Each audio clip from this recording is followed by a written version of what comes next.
want to welcome all of our children this Holy Week as we hear the story of Easter through something very special, through the story of the resurrection eggs. So I have 12 eggs here to help me tell you the story of Easter. So let's begin. Jesus sent 2 disciples, saying to them, "Go into the village in front of you, and immediately you will find a donkey tied and a colt with her. Untie them and bring them to me. If anyone says anything to you, you shall say, 'The Lord needs them,' and he will send them at once." The disciples went and did as Jesus had directed them. They brought the donkey and the colt and put on them their cloaks, and he sat on them. Most of the crowd spread their cloaks on the road, and others cut branches from the trees and spread them on the road.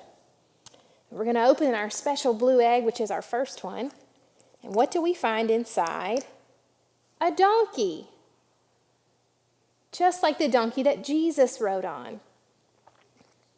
In Jesus' day, most people walked everywhere. Sometimes kings rode on donkeys or horses when they entered a city. The people would stop what they were doing and watch as the king rode by. And on the day that Jesus rode into their city, the people were thrilled to see him.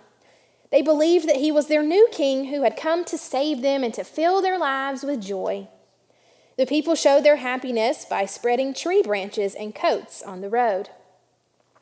This was also their way of showing honor to Jesus, much like we might use a red carpet today.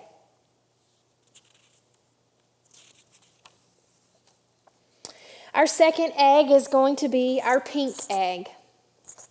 Then one of the 12, whose name was Judas Iscariot, went to the chief priests and said, "What will you give me if I deliver him over to you?" And they paid him 30 pieces of silver.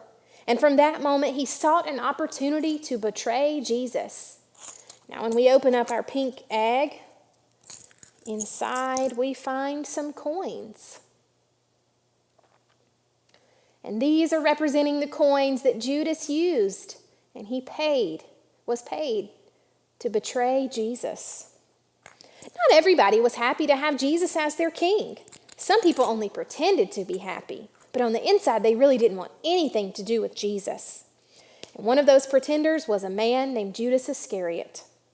Some other men hated Jesus so much that they wanted to kill him, but they needed the help of someone who could get them close to Jesus, because Judas Iscariot was a pretender, and because he was greedy and wanted money. He told these men that he would help them capture Jesus if they would pay him 30 silver coins.